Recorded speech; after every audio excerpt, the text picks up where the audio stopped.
SEAS stands for the Solidarity Economy Incubator Zone. And what that is basically, you have,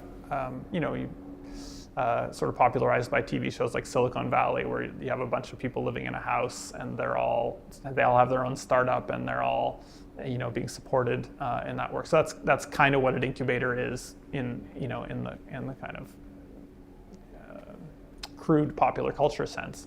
But what an incubator is basically is a place where people with an idea for a business can come and say, like, okay, we're going to we have this new idea for a business, and we're just getting started, and an incubator will provide some space, some office space. It'll provide maybe a little bit of investment. It'll provide a lot of peer support, so you'll be in a place with a lot of other businesses where you can get support from other people doing the same thing, and maybe even help each other out in terms of like business deals and so on.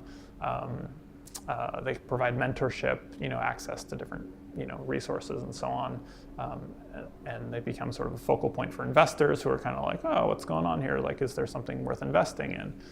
And so a solidarity economy incubator is, in theory anyway, it would be the exact same thing, but with democratically structured businesses where, instead of having an authoritarian structure where it's, capital and ownership at the top and everybody else kind of some rung under that, taking orders from capital. Instead, it's workers coming together and saying, okay, we're going to create a worker-owned business and we're going to determine, how profits are allocated. We're going to determine, what we do, what our workplace is like, how we make decisions, all those things.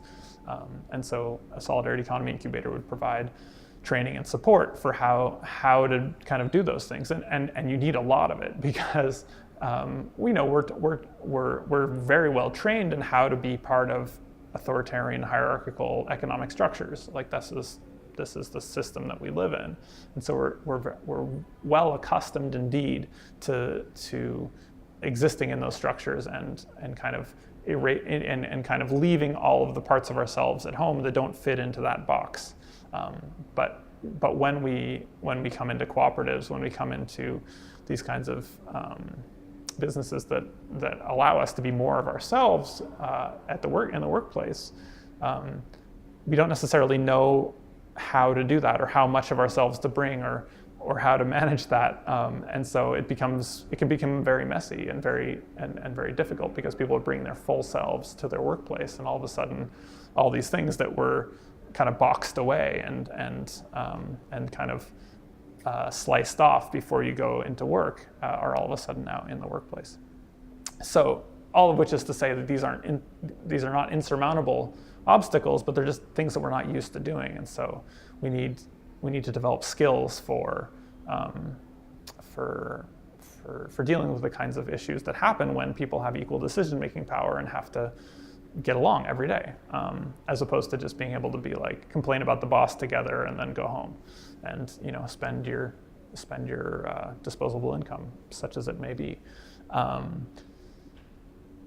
So I guess in terms of what a solidarity economy incubator actually is I think there's a lot more of an educational component is what we're finding. That there's actually a whole culture that we have to, that maybe we don't have to create it wholesale, because I think we do have a lot of cultural resources available to us, maybe that we don't realize. We can draw on all kinds of things, whether it's different cultural backgrounds or different practices that we learn from our families or from our communities.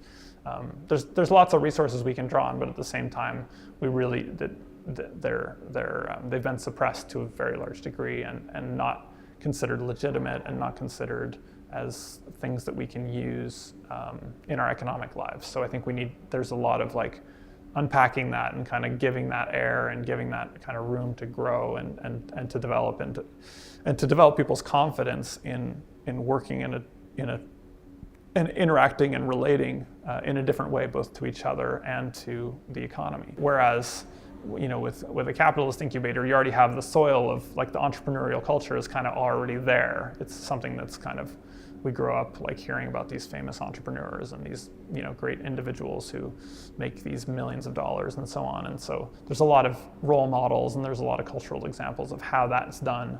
And so you don't need to create that. You just need to like grow the little plants that grow out of that soil that already exists. With solidarity economy, we actually have to create the soil. We actually have to compost the system. We have to, we have to